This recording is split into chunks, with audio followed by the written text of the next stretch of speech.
of U.S. warships and an announced deal. But while the two nations discuss their options, both send regular threats that should an escalation or attack occur, both have made clear that neither will be holding back.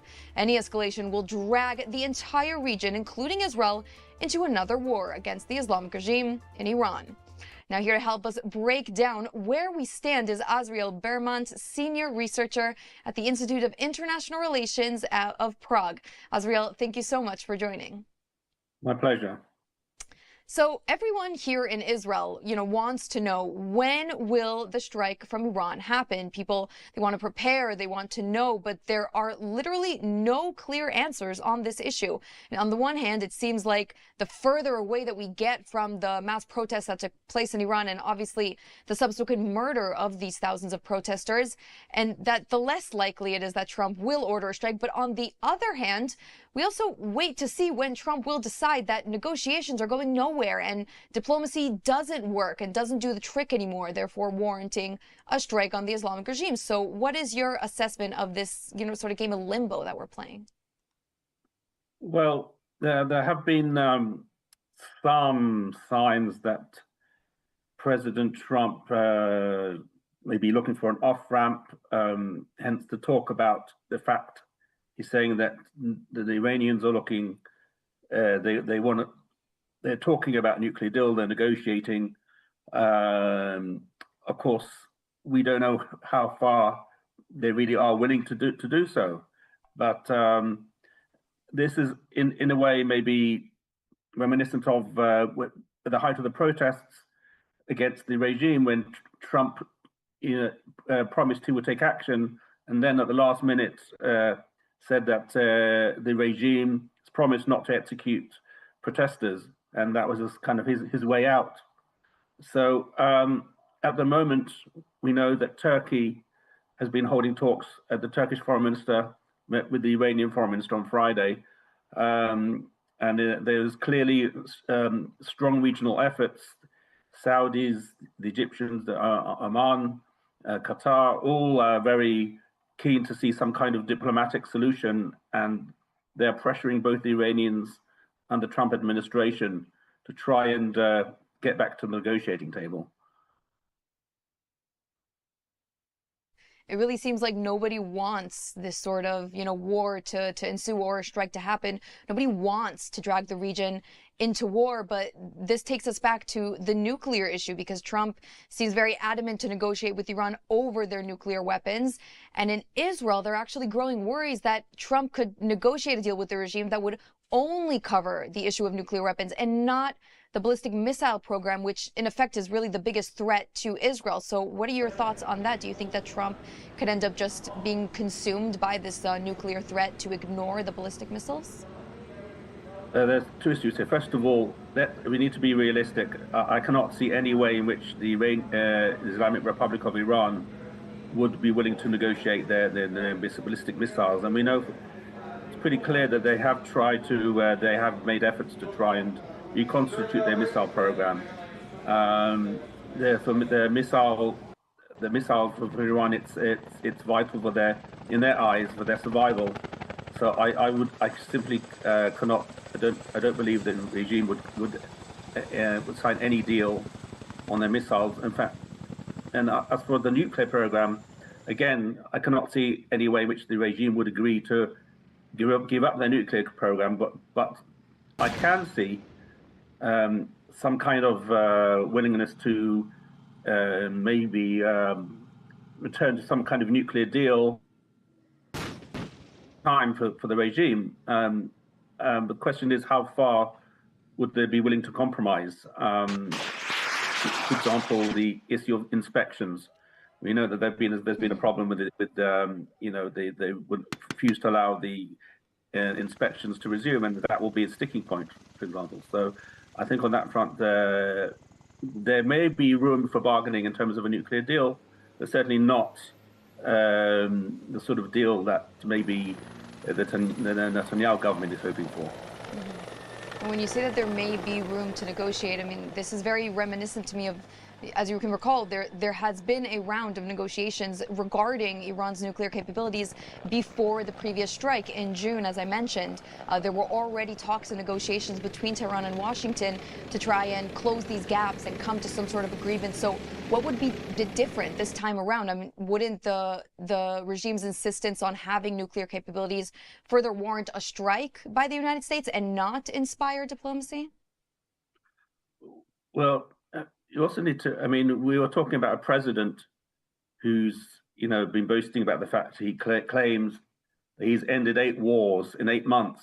It wouldn't look very good for him if he was to start,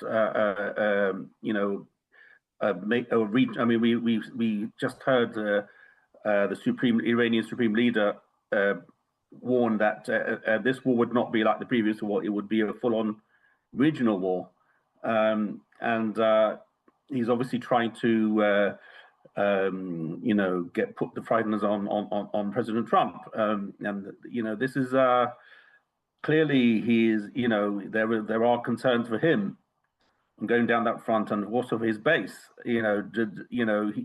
After all, he came to power, again, in the wake of the originally first time around, his first term. The Americans are tired of fighting wars. So there is we know that the Trump administration wants to weaken the regime, attack the regime without bringing about a major war in the region. But I don't know if that's easier said than done. So that's why it might be for President Trump, the idea of some kind of negotiation would be appealing for him, but that also has risks, of course, because it would have to be an agreement which would not give loopholes, which would not allow the Iranians to return to enrichment, and there would have to be return of inspectors, and it would not be straightforward. The Iranians are very clever when it comes to negotiations. It would. So either, both counts, there are risks for the Trump administration, but certainly a military force has, immediately speaking, does carry a lot of problems for him. So there's risks to negotiating, there's risks to striking as well. And, if you could play fortune teller for a moment here, how do you predict the next few days or even weeks could unfold? Well, it's we mentioned, for example, the satellite. If there were, for example, more were to come to light of the clear evidence that the Iranians are trying to restart the nuclear program, that would put pressure. That would put pressure on the Americans to act, in my view. But at the same time, I think that for the United States has its allies in the region are very concerned about the dangers of a war, and I think that that might be a big part of the reason why right now President Trump is maybe talking about trying to find some kind of deal. We were seeing, as I've mentioned, there is the diplomatic process is very much.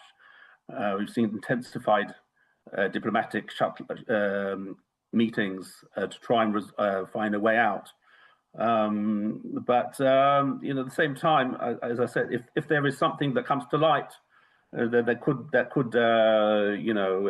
certainly that might be something which could lead to a resumption of the talking about military force. But there are a lot of things to weigh up. There's also, of course, all sorts of what's going on the domestic front in Minneapolis and all of that.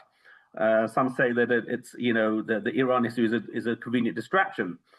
On the other hand, if military force were to be used and we end up having you have a lot of Americans killed, for example, and Iran causes mayhem in the region, then that may not look good for Trump. So I do think that he may try to find a way out, but of course with President Trump you never know, and the fact that he used force against him, went on the attack last June, the fact that he authorized a strike on Soleimani in 2019. I mean, the 2020. Sorry, Trump is prepared to shoot from the hip, but he's also not prepared to get himself into a long-term military confrontation. So, and that is a risk for him. It's all very nice to shoot from the hip, but he doesn't want to get involved in a protracted war. Absolutely. And, we are almost out of time, but before I do let you go, I just have one more question. Diplomacy seems to be favored at the moment, both for Trump and for the Islamic regime in Iran.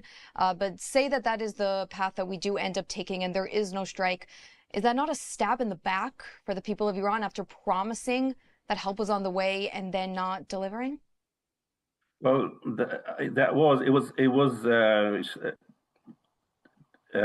President Trump was Hastings in promising action, and when he failed to do so, certainly we know that there are a lot of protesters, many protesters, put themselves on the line in the hope that the United States would intervene, and we know there were a lot of talk of betrayal in the wake of this promise that but at the same time we had Marco Rubio, U.S. Secretary of State, saying last week that regime change, that this is a regime that's been around a long time. It's not something you can do one moment to the next. It's all very, the use of military force. I mean, in Israel and I think in the United States, it is accepted that carrying, aerial strikes on the regime isn't going to lead in and of itself to a removal of the regime of the Ayatollahs. It's something that it's not something that will happen from one day to the next. So I'm not sure how much of a difference it will really make. This kind of action that we're talking about, especially because, as I said, I don't think President Trump wants to get embroiled in a very long, protracted military struggle with the Iranians. Azriel Berman, thank you so much for joining us today and giving us your analysis. Thank you. My pleasure. Thank you. And the IDF has released footage of the dismantling of a terror tunnel in Khan Yunis by the Yellow Line. The tunnel contained dozens of weapons, including RPGs, grenades, rifles, and more, 3 living quarters, and stretched hundreds of meters, according to the military. Troops of the 188th Armored Brigade and Yahalom unit dismantled the tunnel, eliminating the threat and disposing of the weapons hidden inside. This after a weekend development that saw 32 Palestinians killed in IDF airstrikes targeting Hamas gunmen who emerged from a tunnel near Rafah. According to the army, 3 of the gunmen were killed, a senior Hamas commander was captured, and the incident triggered a broader operation against terror infrastructure. And while the Gaza fighting continues despite the ongoing ceasefire agreement, today the IDF is preparing to open the Rafah border crossing, as promised, symbolizing the official transformation into Phase 2. Foreign aid trucks and ambulances were seen piling up by the border crossing this morning, waiting to enter the Strip, as Israel and Egypt work to ensure the crossing is used lawfully.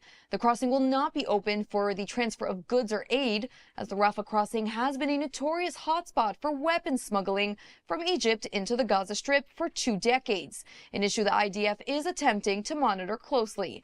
Instead, only Gazans who previously left the Strip, so medical patients, dual citizens, and others, will be permitted to return after undergoing security screenings at an IDF checkpoint. With the NCAG, or the technocratic Palestinian body set to govern Gaza and replace Hamas, well, they have no official entry date, so Rafah will be open and Hamas will still be in charge. And joining me now to discuss these Gaza developments is Itamar Marcus of Palestinian Media Watch. Itamar, always a pleasure to have you on the show. Hi, thank you for inviting me.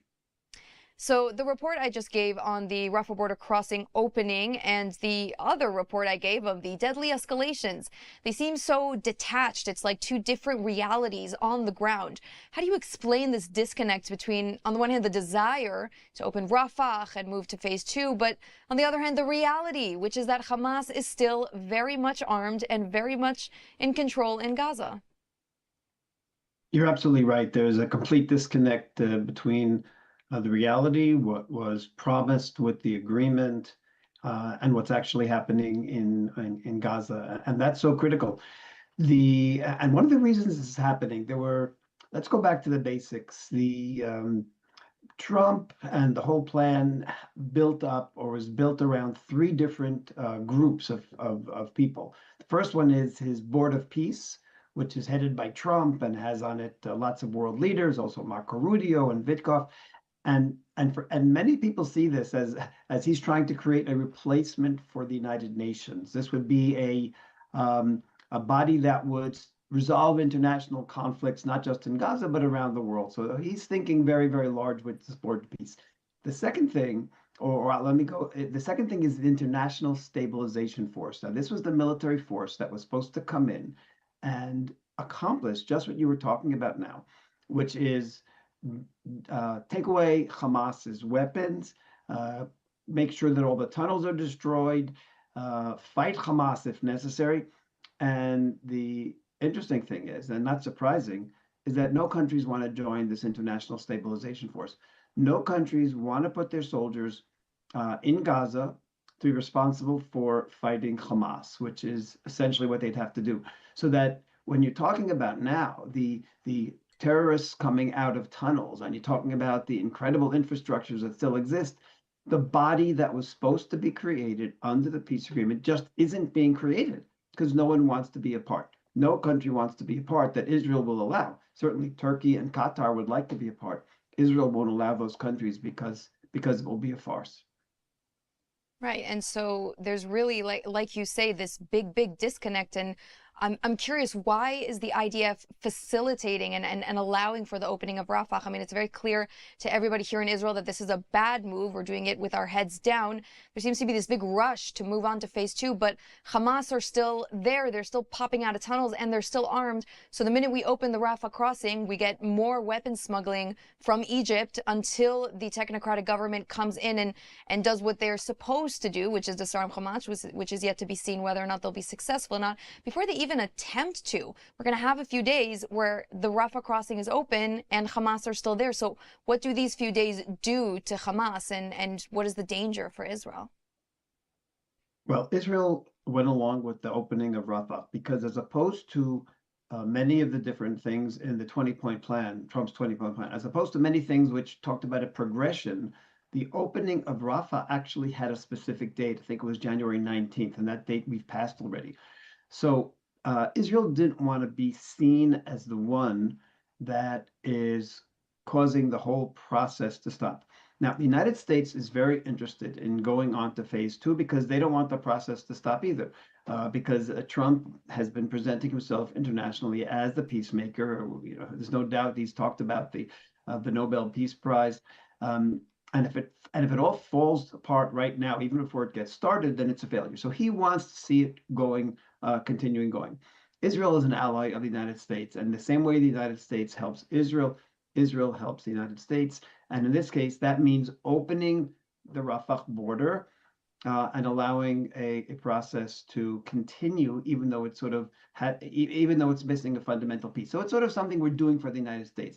Now, just recognize this is supposed to be only civilians going back and forth. In the meantime, it's not supposed to have any goods. No trucks are going to be going back and forth with supplies. So that the fear of this becoming what it was in the past, an avenue to bring in weapons for Hamas, that's not going to happen right now. And I don't think Israel would ever allow that to happen. But like I said, it's important for Israel to be an ally of the United States and help them to go on with this process.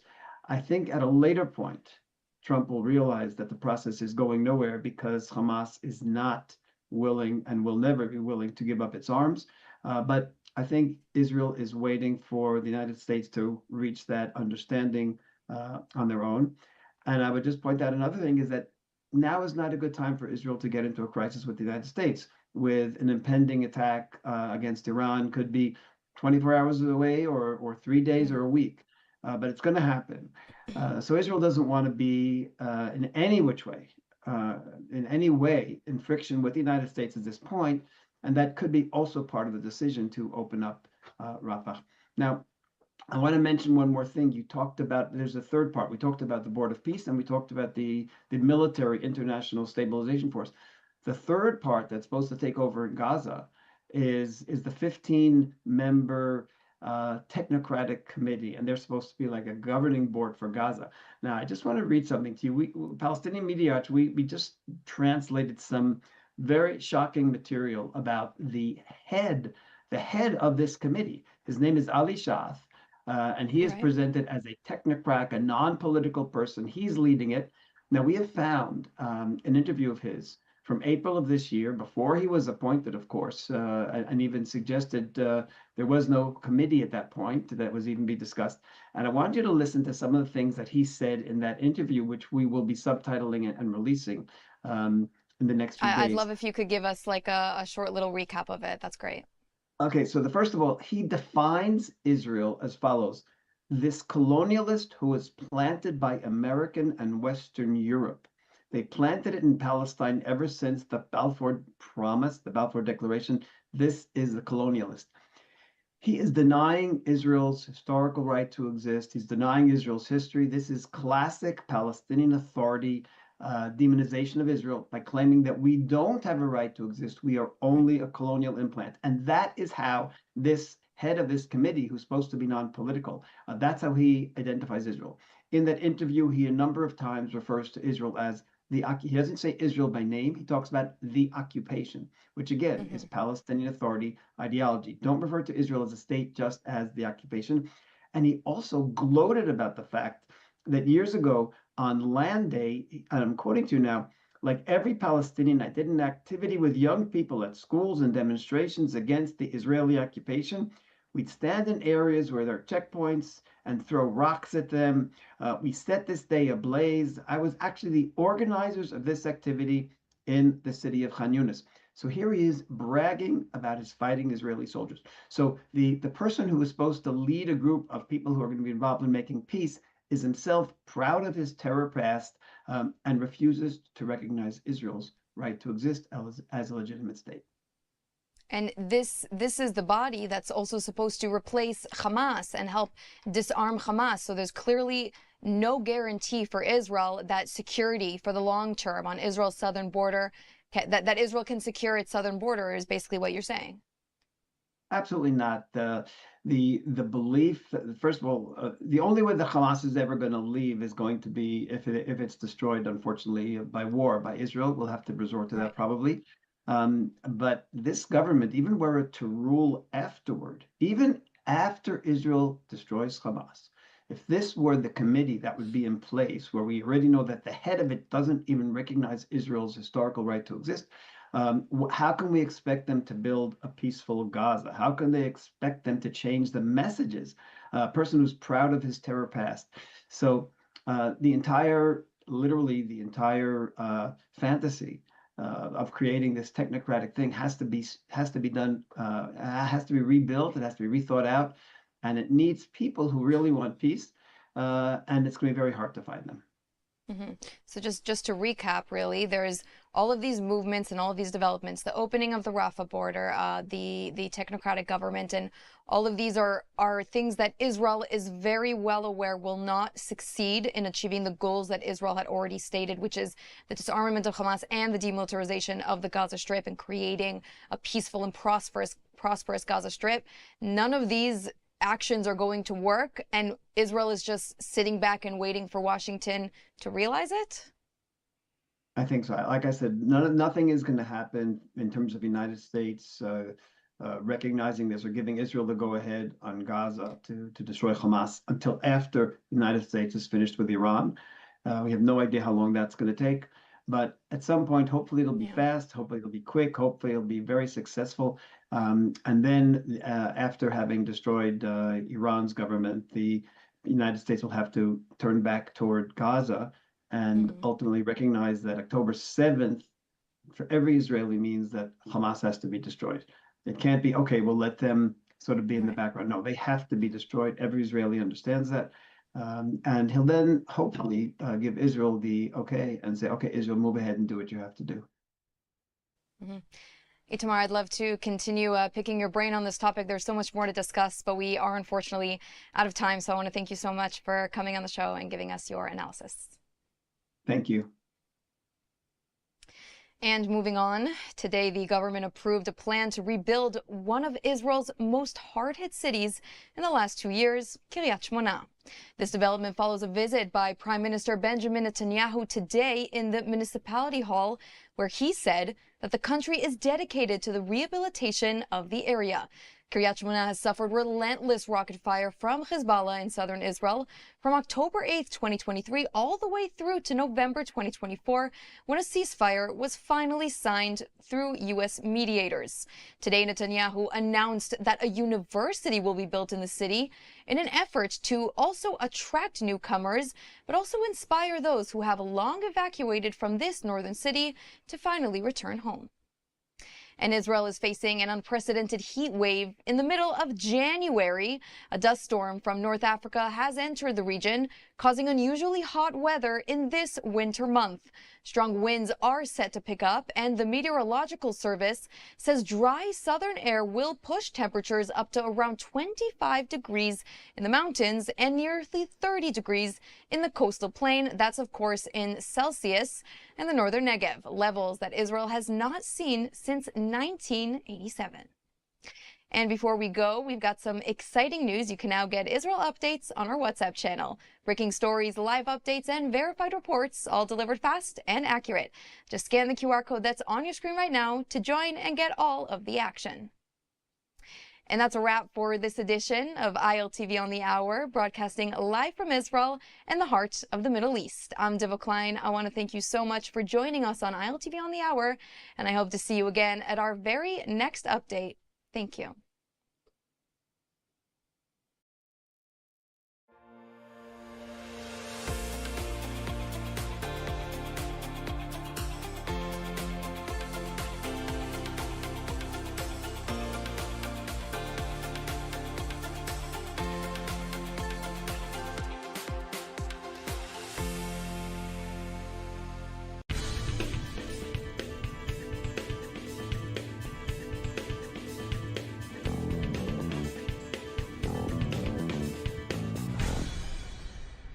Hey everyone, we know how hard it can be to keep up with the latest news in Israel. So if you haven't had the time to stay on top of what's what in the Holy Land, we're here for you. I'm Ladar Gavelazi, and this is ILTV's Weekly Review. And now we can finally report on some good news this evening. The IDF has announced today that it has recovered the body of the last hostage taken captive by Hamas on October 7th, Ran Gvili. Joining us now in the studio with all the details is ILTV's India Naftali. India, so incredible to be able to report that all the hostages are finally back home in Israel. Absolutely, Lidar. I mean, there are absolutely no more hostages in Gaza. This is the first time in a decade that this has been the reality. Ran Gvili was a 24-year-old police officer who died in battle on October 7th. His family has been waiting a painstakingly long time for his return, advocating with tears out in Hostage Square at the protest, speaking out. And finally, they're getting the closure they deserve to see their son finally home. The operation started this weekend for his search, and it, of course, ended just now. What does that mean? First of all, he will have his burial in Israel. He was successfully identified. His family has been updated, and they now know.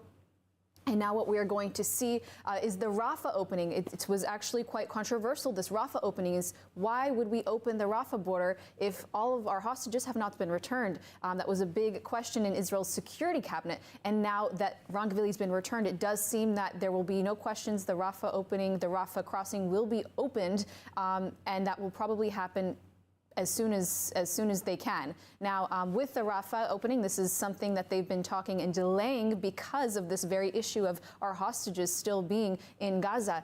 And now that Ran Gvili is home, there should be no issue. Now, what we see is, this is 2 years 2 years, long years of advocacy and diplomacy and searching, and we're finally going to see Ron home. So incredibly happy to be able to report on that today. And of course, we are officially entering phase 2 now with all the hostages back home. India, thank you so much for sharing the update. Thank you so much, Lidar. And now the final hostage to be returned from Gaza, Ran Gvili, has been laid to rest. His funeral took place today in southern Israel. Gvili was just 24 years old when he was killed defending Kibbutz Alumim during the October 7th attacks. His body was abducted into the Gaza Strip, and it took more than 2 years for the IDF to recover his remains. ILTV's India Naftali joins us now from Hostage Square in Tel Aviv. India, what can you tell us about today's funeral? Sivan, it's been an emotional 2 years of waiting for every hostage to come home. While today is a day the country grieves, what I am hearing from Israelis is that Ran Gvili's proper burial offers the nation some much-needed closure.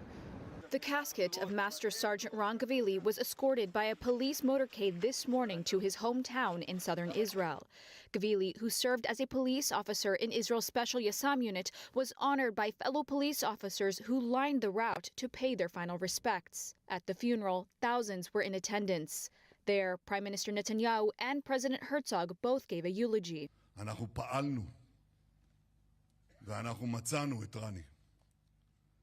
בכך השגנו את מה שייחלנו לו 843 ימים, להחזיר את כל אחינו ואחיותינו הביתה.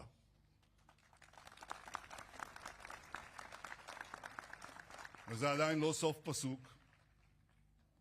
אנחנו דבקים גם ביעדינו האחרים, לפרק את החמאס מנשקו, לפרז את הרצועה, וגם את זה נשיג.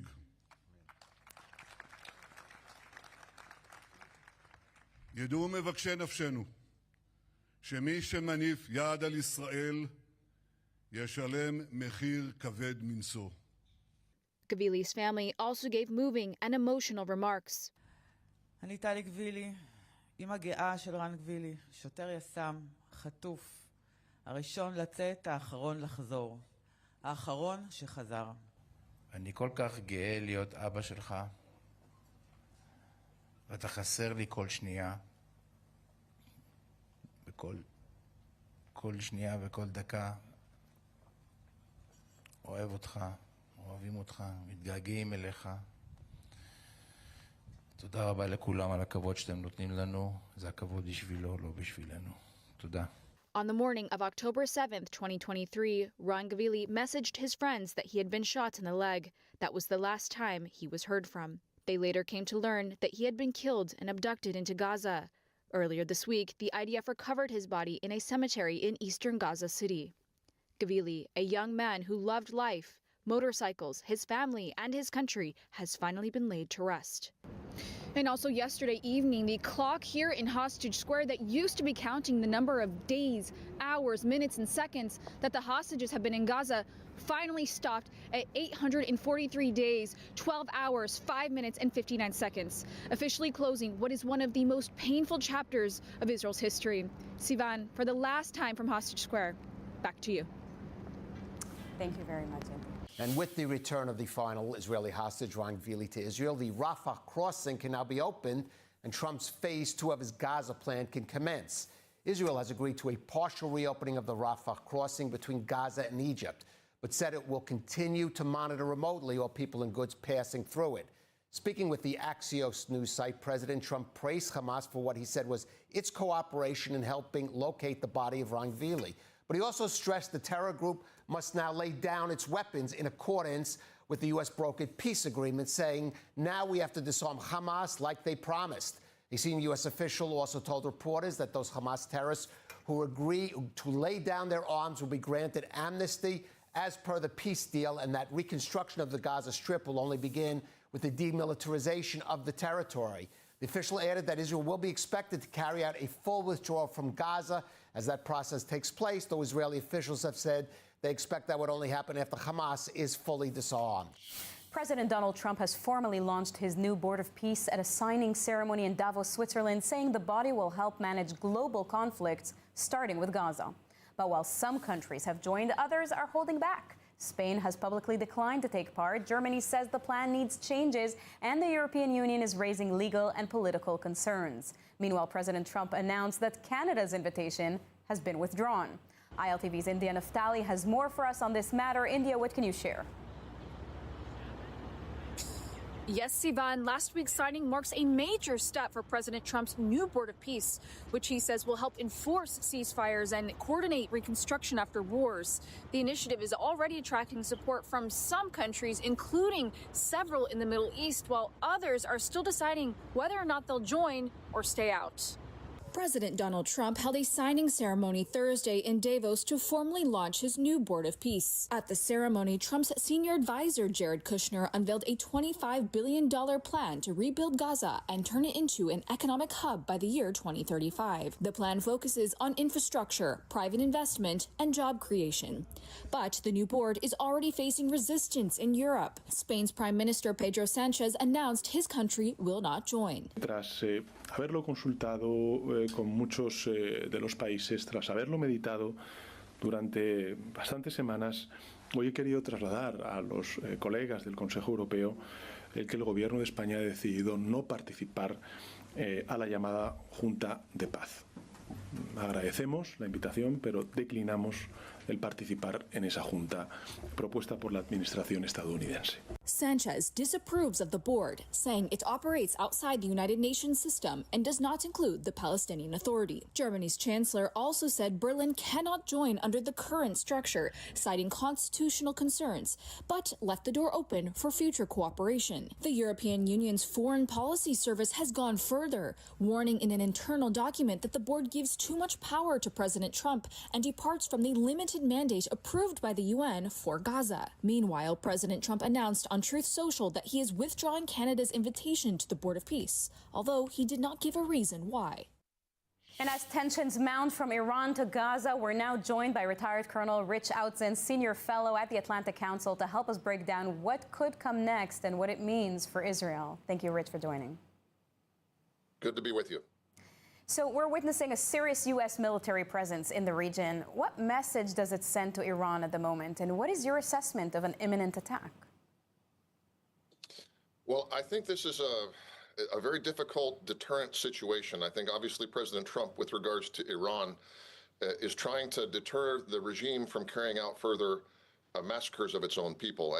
As you know, Trump's position has been a little bit more reserved maybe than Jerusalem's on this. I think both the attacks on the nuclear program that happened last year and maybe further steps to destabilize the regime. There's many in the region, including in Israel, that would like to see a more forward position. Trump's been a little bit more inclined to say, well, let's try to modify their behavior. But with the news coming out that you've reported that maybe as many as 30,000 Iranian civilians, most of them young demonstrators, were killed by the regime in a 48-hour period, that cannot stand. Trump wants to be a peacemaker, and if it goes on his record that the greatest massacre of civilians since Babi Yar in World War II era it was while he was trying to deter Iran, it's a bad look. So I think he's sending a message of possible punitive steps and also certainly deterrence to any further massacres of civilians. So it is indeed a bad look for Trump, but it appears as if a strike is still likely. But I wonder, under what conditions might Washington and Trump end up holding back? Well, I think, Trump's a deal maker, so he's going to be looking for specific terms with regards to Iran's regional role. Iran's position, not just its nuclear program, but regionally, has taken massive blows, as you know, over the last year and a half, both because of Israel's military operations, because of operations against the Houthis and the Saudis reasserting themselves in Yemen, the collapse of the Assad regime in Syria. So I think Trump's going to be looking for a modus vivendi, some sort of indication from the Iranians that they're going to stop. They're just going to stop this failed attempt to destabilize and control their neighbors, and that also that they're going to engage in some sort of more meaningful dialogue on the nuclear program. We can't let them reconstruct that, not from Israel's perspective and not from the Americans. I think the nuclear negotiations, that file probably remains central to this.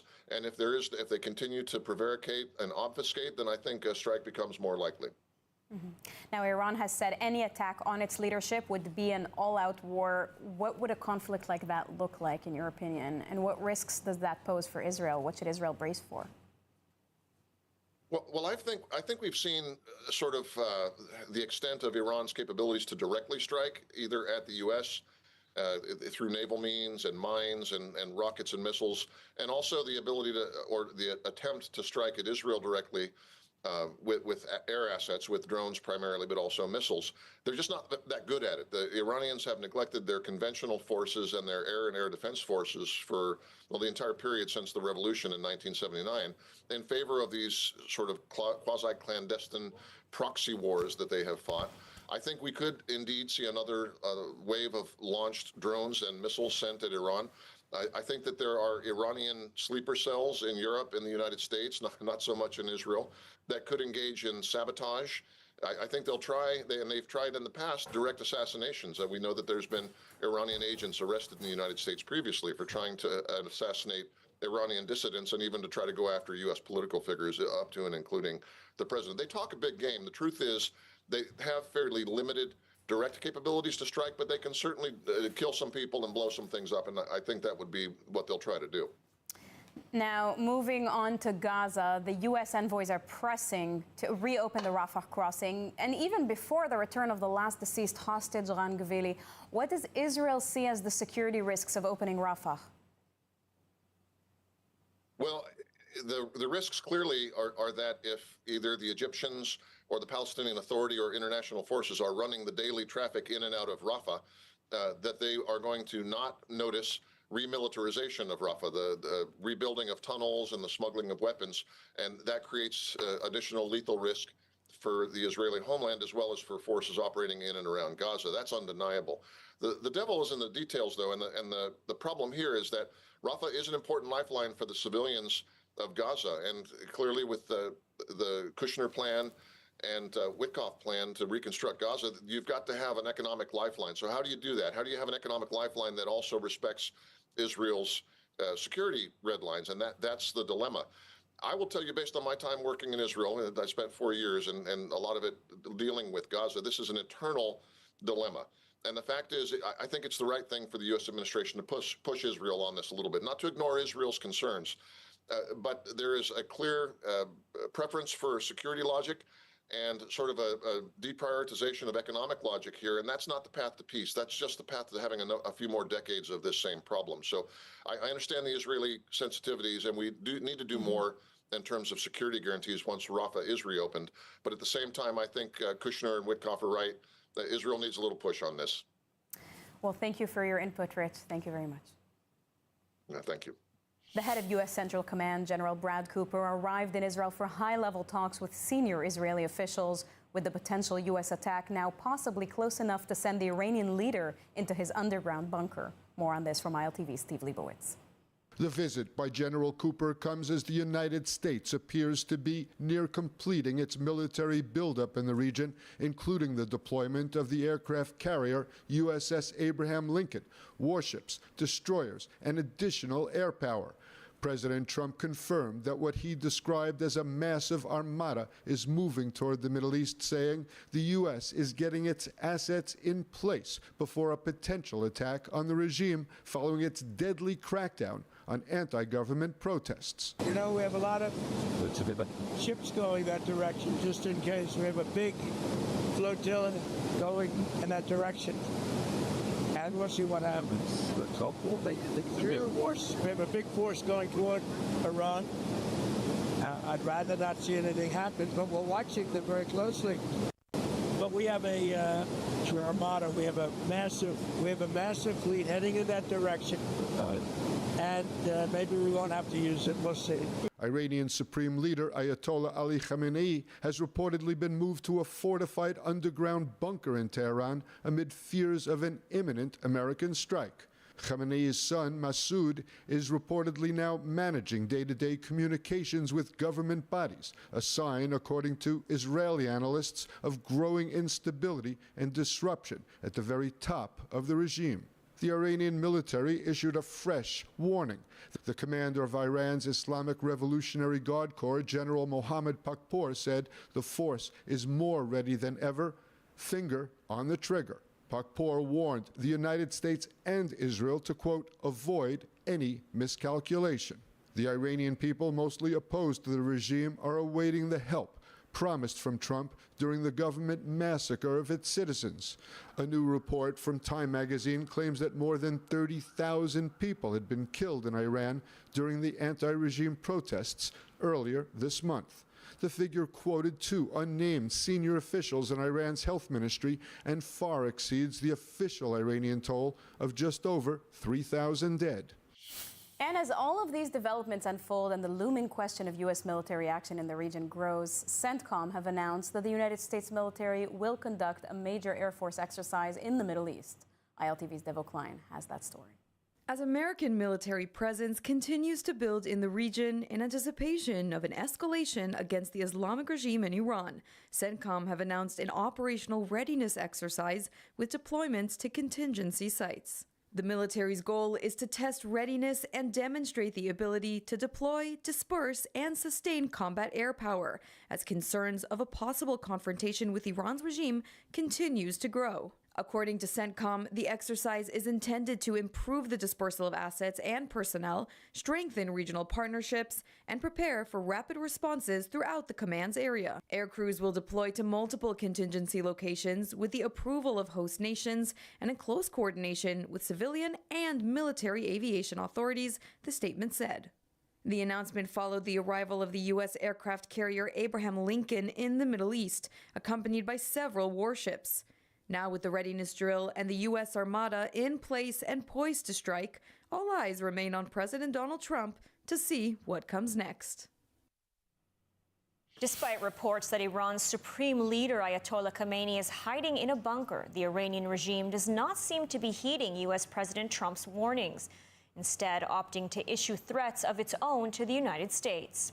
Meanwhile, new details emerge on the scope and horrors of the regime crackdown on protesters. All the details in the following report. A new massive mural was unveiled in Revolution Square in central Tehran, depicting a United States aircraft carrier with destroyed fighter jets and a trail of bloodied red stripes in the waters, resembling the American flag. Alongside the depiction, the caption reads, "If you sow the wind, you will reap the whirlwind." The mural is a direct threat by the regime to the United States, warning against launching a military strike as U.S. warships continue to move towards the region. Meanwhile, Monday marked the 18th day since the onset of massive nationwide protests to bring down the Ayatollah regime, and the 18th consecutive day that the regime severed the internet and any connection of the Iranian people to the outside world. What little videos and testimonies that have managed to make their way out of Iran have shown graphic images of security forces indiscriminately shooting at protesters, massive casualties, and bodies strewn in the streets. A report from Time magazine claims more than 30,000 people may have been killed in the span of 48 hours, a claim the regime denies. And a new report from the New York Times released on Sunday said that on January 9th, the supreme leader of Iran, Ayatollah Khamenei himself, ordered Iran's Supreme National Security Council to crush the protests by any means necessary. The report cited two Iranian officials who were briefed on this directive. Sources said security forces were ordered to shoot to kill and show no mercy.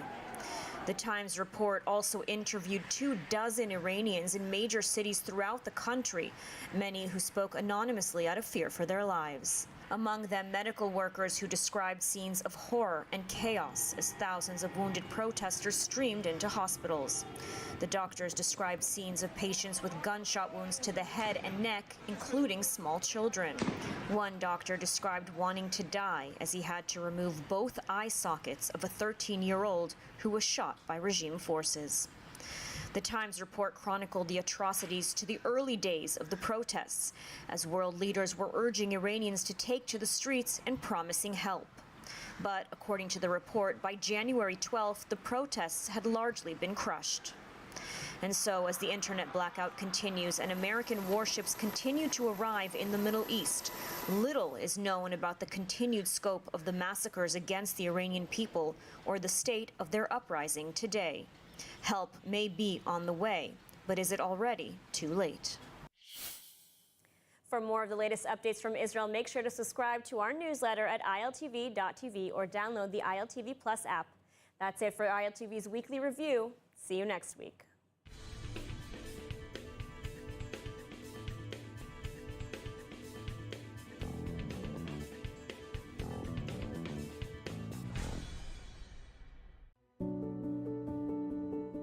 For more than 200 years, when Israel's most vulnerable needed help, Kol El Chabad was there. When families can't afford food, when seniors are alone, when children are struggling to survive, Kol El Chabad steps in with meals, essentials, and dignity. Right now, thousands of families across Israel are counting on that help. And you can make sure it reaches them. Your donation doesn't just give charity, it gives hope, it gives strength, it saves lives. Kol El Chabad, helping Israel one life at a time. Scan the QR code on your screen and give now.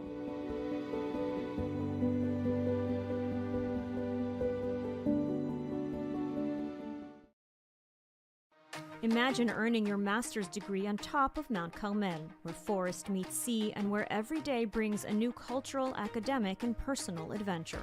This is the multi-experience at U Haifa International. Here, students from around the world live and learn together in Israel's most culturally diverse city, meeting new people, discovering new perspectives, and shaping their own Israel experience. There's people from different countries, from different religions and different languages. Somehow we are all very similar. At U Haifa, academics meet real life. You don't just study, you experience Israel up close, explore Haifa's mountain ocean city life, and build global friendships that last a lifetime. It's not just a degree, it's an experience. It opens your mind, your network, and your world. U Haifa International. Master your mind, live your Israel experience.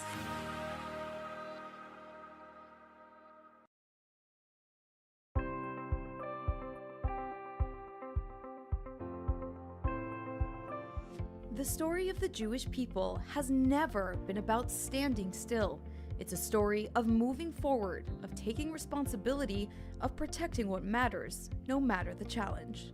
That story is still being written today, not with swords, but with stewardship of the land, with the rule of law, and with the determination to secure Israel's future. And on the front lines of that mission stands Regavim. Regavim is a public movement dedicated to defending Israel's national lands and natural resources in the field, in the courts, and in the public square. Through research, on-the-ground action, and legal advocacy, Regavim works to uphold the rule of law and to ensure that Israel can grow, thrive, and remain rooted in its homeland.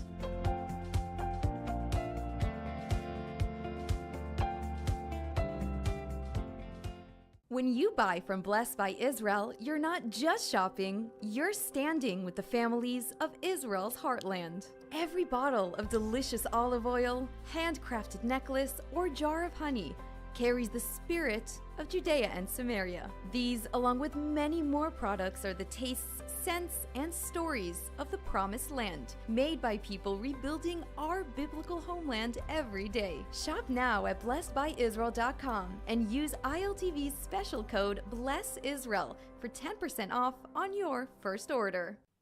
As tensions rise and warnings may come too late, humanitarian groups can't afford to wait. Jamie Geller joins us now to explain how Yad Ezra Shulamit is preparing to ensure no one goes hungry if Israel comes under fire.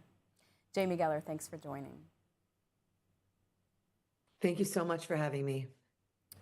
So, recent reports suggest Israel could receive only minutes warning if the U.S. strikes Iran. What does operating under that level of uncertainty mean for humanitarian organizations like Yad Ezra Shulamit? The question on everyone's mind is, will there be war? Won't there be war? It's a very unsettling way to live and exist. But the bottom line is we have to be prepared no matter what. We have to make sure that we can get food to the people who are under fire. And how are you preparing on the ground to respond immediately if the situation escalates? We must stock the warehouses with ready cooked foods ready to eat. That is really critical to ensure that everyone can actually eat when they are stuck in bomb shelters. We've done this before. We did it in June, and we will do it again. We know what we're doing. Yad Ezra Shulamit actually distributes 12 100,000 food baskets every single week to 95 distribution points all across Israel. It's critical that the warehouses have ready-cooked meals and ready-to-eat food fully stocked, and therefore we can distribute it north, south, central Israel, all across the country. Now, security officials say the IDF itself may have short notice ahead of an attack, with the public only notified only once missiles are already being fired. So how do you plan for that? We don't have the luxury of waiting. We have to prepare now.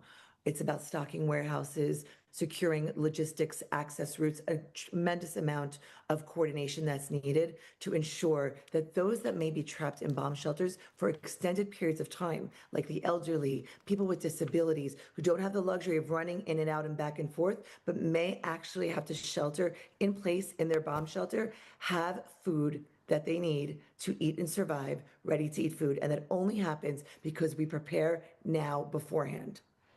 So has Yad Ezra Shulamit already begun preparations for this round? Of course, we have already begun preparations, but we need your help in terms of ensuring the warehouses are fully stocked. We need to stock the warehouses not just in the center of the country, but in the north and the south, so that we can be close to all populations.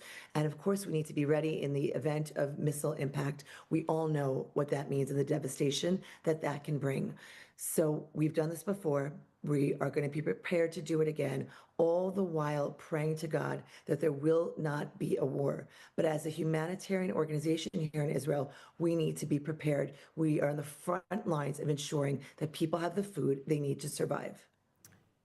What can the viewers do to help? As I said, no one wants war. We are praying for peace, but we are on the front lines of ensuring that everyone has the food they need if they are stuck in their bomb shelters for extended periods of time. We are talking about those who cannot afford food, the disabled, and the elderly, everyone from the north to the south to the central of Israel. To wait for the first siren is suicide.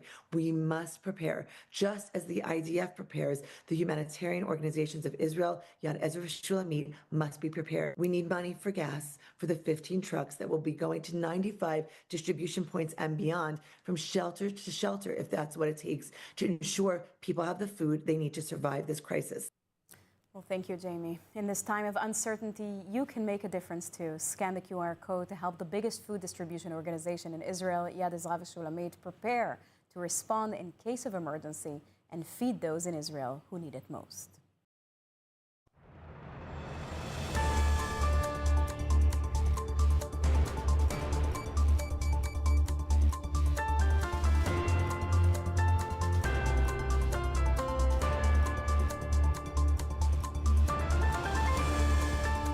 Welcome back to ILTV on the Hour. I'm Devo Klein, coming to you live from Israel, bringing you all of the biggest headlines from the region. The possibility of a U.S. strike against Iran is moving dangerously closer. Trump says Tehran wants to negotiate, but has also given Iran a direct deadline to accept a deal he considers as fair and just, including a deal in which the regime gives up its nuclear weapons. This is the goal for Donald Trump, and according to the American president, failure to agree to a deal will lead to military action. Have a listen to some of Trump's latest remarks. Are you giving Iran any kind of deadline to make a deal before potentially taking Only military they action? know for sure. Have you communicated that to them Yeah, directly? I have. You could make a negotiated deal that would be satisfactory with no nuclear weapons. They should do that, but I don't know that they will. But they are talking to us. Seriously talking to us. Trump added that an armada is on its way to Iran. A U.S.-guided missile destroyer was seen this morning off the southern port of Eilat. As additional naval and air assets move into the region, all this signals that Washington is positioning for rapid action should the ongoing talks collapse. But the regime, they're threatening back. Ayatollah Khamenei said this morning that if the United States were to open a war front against Iran, the escalation would be regional. As speculation grows, IDF Chief Eyal Zamir visited Washington this weekend to hold high talks with top U.S. officials on what comes next. And moving on to Gaza, where, as promised, the Rafah crossing is opening today, symbolizing the official transformation into Phase 2 of the Gaza ceasefire plan. Foreign aid trucks and ambulances were seen piling up by the border crossing this morning, waiting to enter the Strip as Israel and Egypt work to ensure the crossing is used lawfully. The crossing will not be open for the transfer of goods or aid, as the Rafah crossing has been a notorious hotspot for weapons smuggling from Egypt into the Gaza Strip for 2 decades, an issue the IDF is attempting to monitor closely. Instead, only Gazans who previously left the Strip, medical patients, dual citizens, and others will be permitted to return after undergoing security screenings at an IDF checkpoint. With the NCAG, or the technocratic Palestinian body set to govern Gaza and replace Hamas still with no official entry date, Rafah will be open and Hamas will still be in charge. All of this unfolds in the southern Gaza Strip as the IDF releases footage of the dismantling of a terror tunnel in Khan Yunis. The tunnel contained dozens of weapons, including RPGs, grenades, rifles, and more, 3 living quarters, and stretched for hundreds of meters, according to the military. Troops of the 188th Armored Brigade and Yahalom unit dismantled the tunnel, eliminating the threat and disposing of the weapons hidden inside. This after a weekend development that saw 32 Palestinians killed in IDF airstrikes targeting Hamas gunmen who emerged from a tunnel near Rafah, according to the army. 3 of the gunmen were killed, a senior Hamas commander was captured, and the incident triggered a broader operation against terror infrastructure. And today, the government approved a plan to rebuild one of Israel's most hard-hit cities in the last 2 years, Kiryat Shmona. This development follows a visit by Prime Minister Netanyahu today in the municipality hall, where he said that the country is dedicated to the rehabilitation of the area. Kiryat Shmona, Israel's northernmost city, has suffered relentless rocket fire from Hezbollah in southern Lebanon from October 8, 2023, all the way through to November 2024, when a U.S.-brokered ceasefire was signed. Today, Netanyahu announced that a university will be built in the city in an effort to attract newcomers, but also inspire those who have long evacuated to return home. And finally, Israel is facing an unprecedented heat wave in the middle of January. A dust storm from North Africa has entered the region, causing unusually hot weather in this winter month. Strong winds are set to pick up, and the meteorological services say dry southern air will push temperatures up to around 25 degrees in the mountains and nearly 30 degrees in the coastal plain and the northern Negev, levels not seen in Israel since 1987. And before we go, I want to remind you to scan the QR code that's on your screen to get access to our ILTV WhatsApp channel for all of the latest updates and breaking stories. But for now, that's a wrap for this edition of ILTV on the hour. I'm Diva Klein, and thank you so much for watching and for joining today.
Sorry that I don't have a better spot.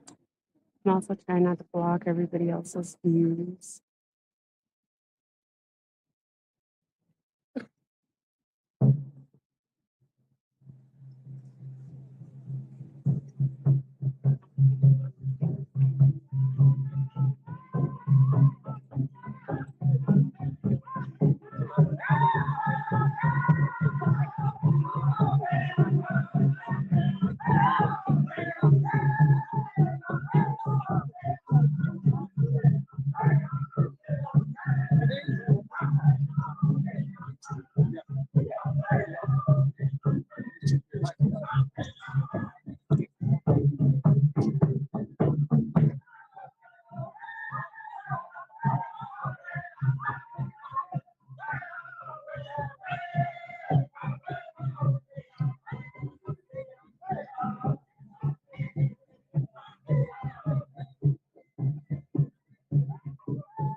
Sorry, guys. Will stepped in my way and now I can't see anything. I might yell at him.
Sorry, I bumped into you.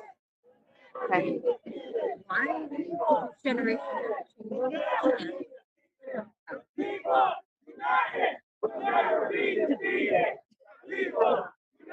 It did. I did it. But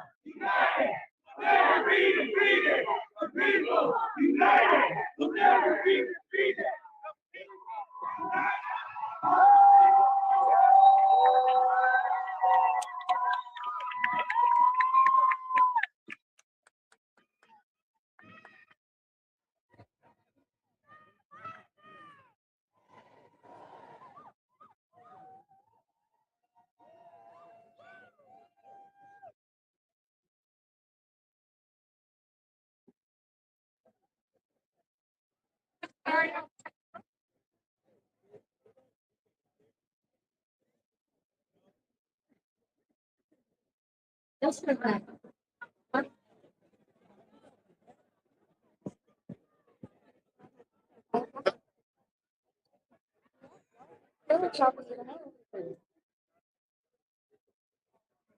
I figured. I was like, where's your mama?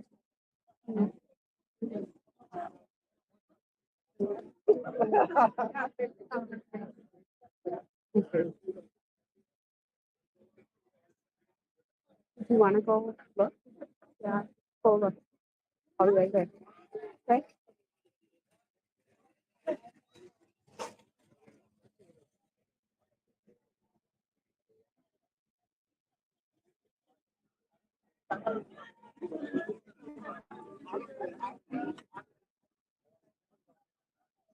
Okay.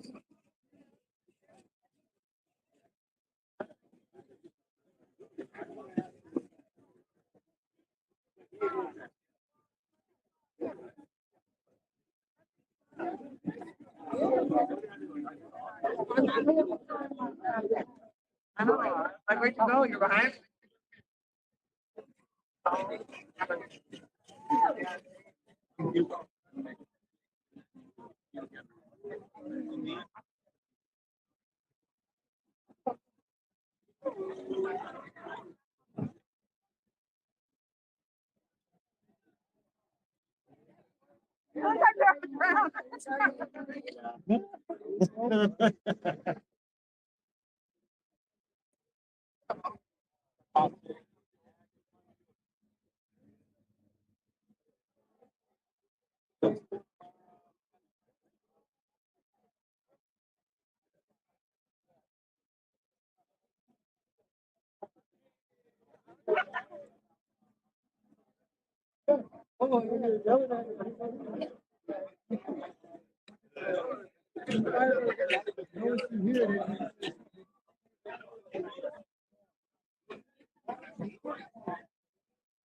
mean, tried to tell you. I had to tell you.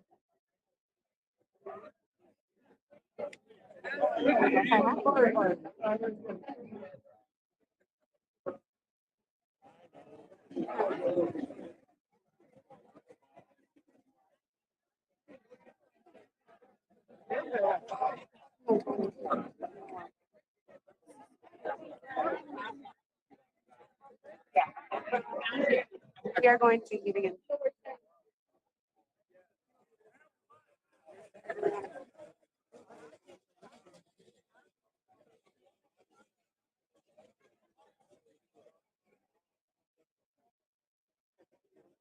Are we? So, wasn't easy.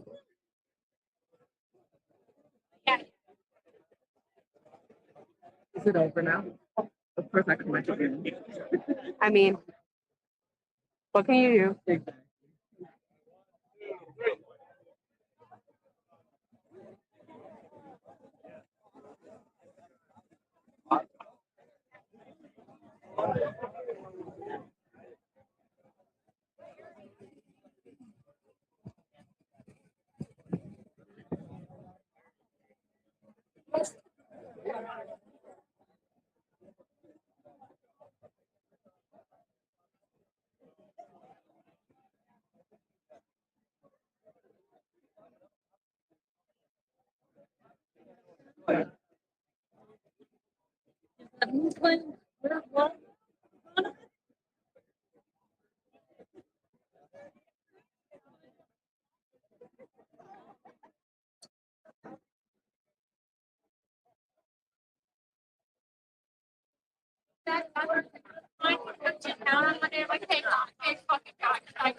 I told you.